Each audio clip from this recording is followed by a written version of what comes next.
नमस्कार दोस्तों। आज इस वीडियो में आपसे डिस्कस करूंगा एक इम्पॉर्टेंट चैप्टर के बारे में जो कि इकोनॉमिक्स में पढ़ाया जाता है। उस चैप्टर का नाम है वेजेस। ये एक इम्पॉर्टेंट चैप्टर के रूप में हम इसको यहाँ पे समझ सकते हैं और इसके अंदर क्या क्या चीज़ें हमको समझनी पड़ेगी, उन चीज़ों के बारे में यहाँ पे डिस्कस करेंगे। देखिए, इस वेजेस जो चैप्टर है इसको हम लोग 3 भाग में पढ़ेंगे। ये भाग में हम पढ़ेंगे कि इसकी बेसिक टर्म्स क्या क्या है। नेक्स्ट पार्ट में हम पढ़ेंगे इसके थ्योरीज़ के बारे में, जो कि इसकी मॉडर्न थ्योरी है। और उसके भी बाद में उसके नेक्स्ट पार्ट में पढ़ेंगे कि हम किसी भी मजदूर का जो वेजेस जो डिसाइड करना होता है वो परफेक्ट और इम्परफेक्ट कंपटीशन में किस प्रकार से कर सकते हैं, इसके बारे में देखेंगे। तो सबसे पहले समझते हैं कि वेजेस को हम किस तरीके से डिफ़ाइन कर सकते हैं। तो वेजेस को हम लोग दोनों तरीके से डिफ़ाइन कर सकते हैं, नैरो अप्रोच, वाइड अप्रोच। लेकिन उससे पहले मैं आपको बता दूं कि प्रोडक्शन के प्रोसेस में जो हम प्रोडक्शन करते हैं, लेबर्स के सपोर्ट के लिए, लेबर को हेल्प करने के लिए उनको रेमुनरेशन दिया जाता है। उससे हम क्या कहते हैं? वेजेस कहते हैं। उत्पादन के सभी साधनों पे फैक्टर्स ऑफ प्रोडक्शन जितने भी होते हैं, भूमि, भवन, पूंजी, श्रम, संगठन, साहस, केवल इसमें श्रम ही ऐसा है, लेबर ही ऐसा है जिसे हम लोग मौद्रिक रूप में पेमेंट करते हैं, जिसको हम लोग वेजेस कहते हैं। अब समझते हैं इसकी डेफिनेशन के बारे में, जो कि 2 ढंग से बताई जाती है। एक है नैरो अप्रोच, दूसरा है वाइड अप्रोच। नैरो अप्रोच आप नोट कर लीजिए। नैरो अप्रोच प्रोफेसर वेहम के द्वारा दिया गया था। वेहम, VEHEMN, प्रोफेसर वेहम के बारे में। ये कहते हैं कि मजदूरी व मौद्रिक भुगतान है। पहले मैं आपको हिंदी में बताऊंगा, फिर इंग्लिश में। ये कहते हैं कि मजदूरी वह मौद्रिक भुगतान है समझौते के अनुसार एक नियोक्ता अपने श्रमिक को उसकी सेवाओं के बदले देता है। मजदूरी वह मौद्रिक भुगतान है जो समझौते के अनुसार एक नियोक्ता अपने श्रमिक को उसकी सेवाओं के बदले देता है। इंग्लिश में, A wage may be defined as a sum of money paid under contract by an employer to a worker for his services rendered। ये एक नॉर्मल, ये नैरो अप्रोच के द्वारा दी गई डेफिनेशन है, जो कि वेहम के द्वारा दी गई है। देखिए, नैरो अप्रोच में वेज का सीधा सीधा मतलब यही है कि द वैल्यू, यानी कि मनी की जो वैल्यू है, मनी की जो वैल्यू है, which is given against any services availed. यदि आप किसी भी प्रकार की सर्विसेज लेते हो, उसके अगेंस्ट में यदि आप कुछ पेमेंट करते हो, तो वही होता है हमारा वेजेस। और लेबर जो रहते हैं, जो काम करने वाले मजदूर होते हैं, वो इस वेजेस को काफ़ी ज़्यादा प्रोत्साहन के रूप में लेते हैं, बेस्ट वे में लेते हैं, एक्सीलेंट वे में लेते हैं। ये इसकी नैरो अप्रोच की डेफिनेशन है। अगर हम बात करें वाइड अप्रोच की, तो वाइड अप्रोच हमें मॉडर्न इकोनॉमिस्ट या कह सकते हैं मॉडर्न साइंटिस्ट ने दिया है। मॉडर्न साइंटिस्ट ये कहते हैं कि जो वेज होता है वो केवल और केवल मनी में ही नहीं दिया जाता, बल्कि ये प्रोडक्ट के फॉर्म में, कोई सामान देने के फॉर्म में भी दिया जा सकता है। तो जो मार्शल थे, प्रोफेसर मार्शल थे, वो इनकी बात से सेटिस्फाई नहीं थे। किनकी बात से? प्रोफेसर वेहम की बात से।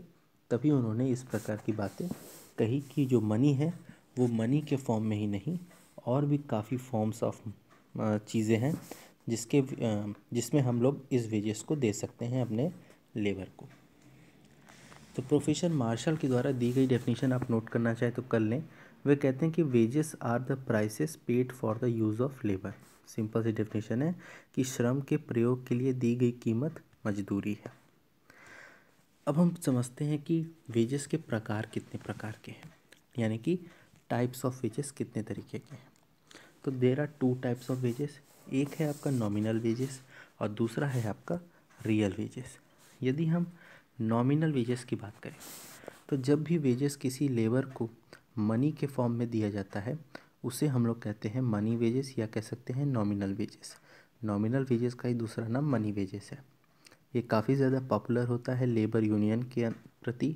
लेबर यूनियन के जो यूनियन होता है उसमें काफ़ी ज़्यादा पॉपुलर होता है कि हमको वेजेस मिले तो पैसे में मिले, क्योंकि इससे वो अपनी ज़रूरतें पूरी कर सकते हैं आसानी से। नेक्स्ट है हमारा रियल वेजेस। जब भी वेजेस किसी लेबर को हम लोग देते हैं, लेकिन in the form of services, in the form of purchasing power of money.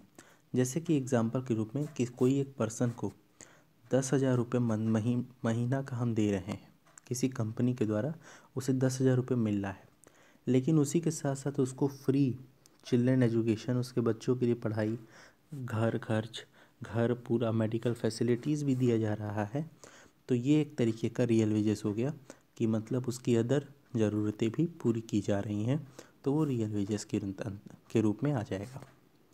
अब हम समझते हैं कि वो कौन कौन से तत्व हैं जो रियल वेजेस को प्रभावित करते हैं। तो सबसे पहले है परचेजिंग पावर ऑफ मनी, या हम कह सकते हैं मुद्रा की क्रय शक्ति। तो जो परचेसिंग पावर ऑफ मनी होती है वो हमेशा फ्लक्चुएट होती रहती है, कभी ऊपर होगी कभी नीचे होगी। ये हमेशा समय और जगह के अनुसार होती है। सपोज़ कर लीजिए कोई एक इंसान है जो 5,000 रुपये महीना पाता है, दो जगह पे वो 5,000 रुपये महीना पाता है, तो जो परचेजिंग पावर ऑफ मनी रहेगी वो फ्लक्चुएट हो जाएगी। जैसे कि कोई एक इंसान है, मान लीजिए किसी दूसरे स्टेट में वो 5,000 पा रहा है उसी काम का, दूसरे स्टेट में किसी काम का 10,000 पा रहा है, तो परचेजिंग पावर ऑफ मनी जो है फ्लक्चुएट हो रही है। क्यों? क्योंकि डिस्टेंस की बात आ जाती है, जगह की बात आ जाती है। यहाँ पे प्लेस के अनुसार, पॉपुलेशन के अनुसार ही प्राइस परचेजिंग पावर डिसाइड होती है। वह जगह जहाँ पे पॉपुलेशन काफ़ी ज़्यादा है वहाँ पे परचेजिंग पावर काफ़ी ज़्यादा कम रहेगी, लेकिन वह जगह जहाँ पे पॉपुलेशन काफ़ी कम है वहाँ पे परचेजिंग पावर हाई रहेगी। फॉर एग्ज़ाम्पल, यदि आप दिल्ली में रहते हैं तो 10,000 रुपये महीना से आपकी ज़रूरतें पूरी नहीं होंगी, लेकिन यदि आप किसी छोटे शहरों में रहते हैं तो वहाँ पे 10,000 से आपकी मंथली आपकी ज़रूरतें जो रहेंगी वो आसानी से पूरी हो जाएंगी। तो ये काफ़ी ज़्यादा इफ़ेक्ट डालता है हमारे रियल वेजेस पे। आगे बढ़ते हैं। सेकंड है हमारा स्ट्रॉ फैसिलिटी, यानी कि अतिरिक्त सुविधा। जब कोई पर्सन एक ही प्रकार का वेज, एक ही प्रकार की मजदूरी दो जगह से प्राप्त करता है, लेकिन एक जगह पे उसे कुछ स्ट्रॉ फैसिलिटी दी जाती है, तो वो सीधी बात है कि वो हमेशा वहीं पे जाएगा जहाँ पे उसे अतिरिक्त सुविधाएं दी जा रही हैं। जबकि दोनों जगह वो सेम वेजेस पा रहा है तो वो वहीं जाएगा जहाँ पे उसे एक्स्ट्रा सर्विसेज और भी दी जा रही हैं। एक्स्ट्रा फैसिलिटीज़ के रूप में यहाँ पे मेडिकल, एंटरटेनमेंट पर्पसेस कुछ भी रूप में आ सकता है। तो यहाँ पे ये स्ट्रॉ फैसिलिटी के रूप में ये काफ़ी ज़्यादा काम एवं कारगर साबित हो सकता है। आगे बढ़ते हैं। नेक्स्ट है हमारा स्ट्रॉ अर्निंग। ये भी काफ़ी ज़्यादा प्रभाव डालता है हमारे रियल वेज पे। सपोज़ कर लीजिए एक पर्सन जो है वो कुछ साइड में अपना कुछ अदर काम भी करता है, अपने ओरिजिनल काम के साथ साथ कुछ अदर काम भी करता है, तो जो उसकी रियल इनकम रहेगी वो काफ़ी ज़्यादा बढ़ जाएगी। जबकि उसके पास कोई किसी भी प्रकार की स्ट्रॉ अर्निंग नहीं रहेगी तो उसकी रियल इनकम जो रहेगी वो घट जाएगी। फोर्थ है हमारा नेचर ऑफ वर्क, मतलब कि वर्किंग कंडीशन के हिसाब से भी लेबर की जो वेजेस रहती हैं वो तय होती हैं। यदि ख़राब वर्किंग कंडीशन है तो वेजेस हाई रहेंगी, अगर अच्छा वर्किंग कंडीशन दे रहे हैं तो वेजेस काफ़ी कम रहेंगी। नेक्स्ट है हमारा होप फॉर फ्यूचर प्रमोशंस। जब भी लेबर के पास ये आशा रहती है कि उसे भविष्य में प्रमोशन मिलेगा तो वो उसी ऑर्गेनाइजेशन में बना रहता है, स्टेबल रहता है, छोड़ के नहीं जाता है। लेकिन जहाँ पे उसे पता रहता है कि किसी भी प्रकार का प्रमोशन की कोई चांस नहीं है तो वो हाई वेजेस की डिमांड करता है, और हाई वेजेस की डिमांड करता है और नौकरी छोड़ने के बारे में भी सोच सकता है। नेक्स्ट है hours of work and leisure. ये चीज़ भी काफ़ी ज़्यादा इफ़ेक्ट डालती हैं कि काम के घंटे और अवकाश कितने मिल रहे हैं। जैसे कि हम जानते हैं कि पर वर्कर के पास 6 घंटे काम करने का कैपेसिटी रहता है, वो 6 घंटे काम करता है। लेकिन प्राइवेट ऑर्गेनाइजेशन में जाए तो हर एक लेबर को 6+ घंटे काम करवाया जाता है और वर्किंग कंडीशन भी काफ़ी ज़्यादा ख़राब रहती है, लो क्वालिटी की रहती है। तो इन सब कंडीशनों में कोई भी वर्कर जो रहेगा वो कोशिश करेगा कि उसे गवर्नमेंट कंपनी में उसे जॉब मिले, क्योंकि वहाँ पे काम के घंटे कम रहते हैं, अच्छी फैसिलिटी रहती है और उनकी सारी मनोकामनाएं वहाँ पे पूरी हो सकती हैं, क्योंकि उनके पास रेगुलर फ्लो ऑफ इनकम रहती है। तो गवर्नमेंट कंपनीज में लोग काम करना ज़्यादा चाहते हैं प्राइवेट कंपनीज की अपेक्षा। प्राइवेट कंपनी में देखा जाए तो वहाँ पे वेज रेट जो रहता है प्राइवेट कंपनी में वो काफ़ी ज़्यादा हाई रहता है, लेकिन वहाँ पे जो लेबर रहते हैं वो फिर भी चाहते हैं कि वो गवर्नमेंट कंपनी में अपनी सर्विसेज प्रदान करें, इसलिए गवर्नमेंट कंपनी कम वेजेस पे कम लोगों को ज़्यादा वेजेस पे रख सकती है। नेक्स्ट हम बात करते हैं प्राइवेट एम्प्लॉयमेंट के बारे में। यदि मैं प्राइवेट एम्प्लॉयमेंट के बारे में आपसे बात करूं तो ये the place where there is guarantee of the post of employees, वह जगह जहाँ पे एम्प्लॉयज़ की पोस्ट की गारंटी रहती कि उसकी जॉब नहीं जाएगी। तो वहाँ पे काफ़ी ज़्यादा कम वेज दिया जाता है, लेकिन फिर भी वहाँ पे एम्प्लॉयज़ जो रहते हैं वो बने रहते हैं, स्टेबल रहते हैं। लेकिन जहाँ पे किसी भी प्रकार की स्टेबिलिटी नहीं दी जाती है तो वहाँ पे जो वेज रहता है वो काफ़ी ज़्यादा हाई रहता है एम्प्लॉयज़ और वर्कर का, लेकिन फिर भी हाई वेजेस पे भी वहाँ पे एम्प्लॉय और वर्कर काम करना पसंद नहीं करते हैं। आगे चलते हैं। नेक्स्ट है हमारा अपॉइंटमेंट ऑफ डिपेंडेंट। कुछ इस प्रकार the type of business which appoint other members of family of employees. कुछ ऐसे बिजनेस भी रहते हैं जो अपने वर्कर की जो फैमिली है उसमें से भी, उनकी फैमिली में से भी लोगों को काम दे देते हैं, जहाँ पे वो वर्कर काम कर रहा है लेकिन कम वेज देते हैं उनको। ऐसे तरीके की ऑर्गेनाइजेशन जो रहती हैं which keeps only employees not able to families, मतलब कि सीधी बात ये कह रहा है कि जो ऑर्गेनाइजेशन रहती है जो अपने एम्प्लॉय के परिवारों को भी नौकरी देती है, परिवार के सदस्य को नौकरी देती है, तो वो वेज कम प्रोवाइड करती है। लेकिन ऐसी ऑर्गेनाइजेशन जो परिवार के सदस्य को नौकरी नहीं देती है वो वेज ज़्यादा प्रोवाइड करती है। तो यहाँ पे रियल वेजेस जो रहते हैं वो काफ़ी ज़्यादा डिपेंड रहते हैं किस पे, अब उनके घर पे, उनके परिवार पे और उनके काम पे ज़्यादा डिपेंडेंट रहते हैं। नेक्स्ट है सोशल स्टेटस।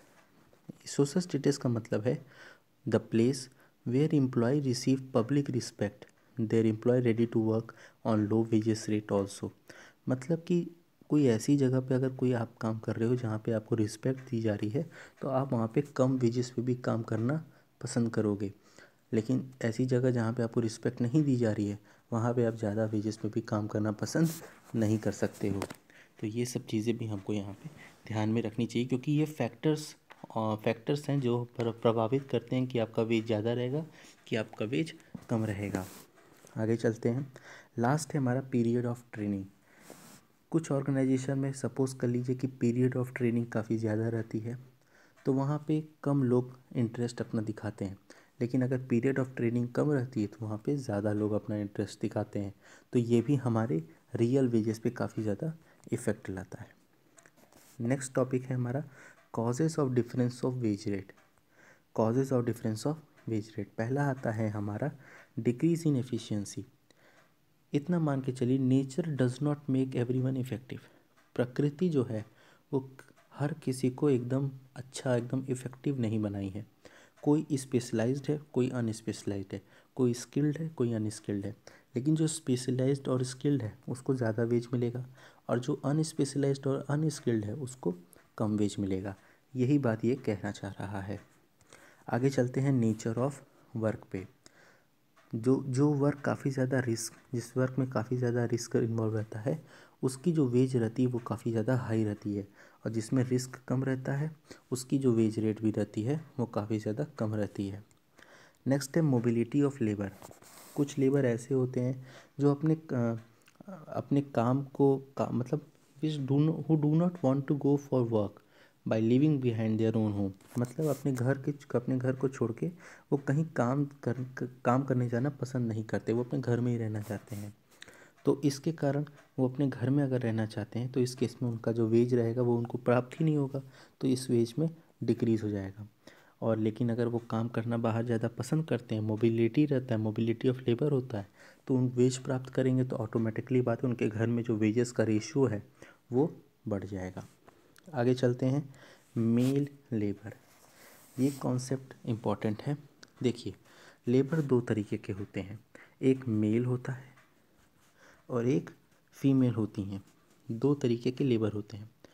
पहले के ज़माने में जो मेल लेबर होते थे काफ़ी ज़्यादा पावरफुल होते थे, उनके पास अपना यूनियन होता था, जिसके कारण वे सबसे ज़्यादा वेजेस डिमांड करने में सक्सेसफुल रहते थे फीमेल लेबरों के अपेक्षा पहले के दिनों में। लेकिन पहले के दिनों में फीमेल जो लेबर रहती थी वो रात में काम नहीं करना चाहती थी, लेकिन मेल लेबर्स को कोई दिक्कत नहीं होती थी, वो रात में भी आराम से नाइट शिफ्ट के रूप में काम कर लेते थे। तो इसके कारण भी इन दोनों मेल और फीमेल के वेजेस में डिफरेंस होता है। लेकिन आज के डेट में देखा जाए तो मेल के वेजेस में और फीमेल के वेजेस में जो डिफरेंस का जो रेशियो था वो काफ़ी ज़्यादा कम हो गया है। तो ये वीडियो था जो वेज चैप्टर है उसके कुछ थ्योरेटिकल पार्ट से। आगे आने वाली वीडियो में हम इस चैप्टर को और भी ज़्यादा वे में डिस्कस करेंगे, इसकी थ्योरीज़ के बारे में जानेंगे। तब तक के लिए धन्यवाद। हमारे चैनल को सब्सक्राइब करें और वीडियो को लाइक ज़रूर कर दें। Thank you.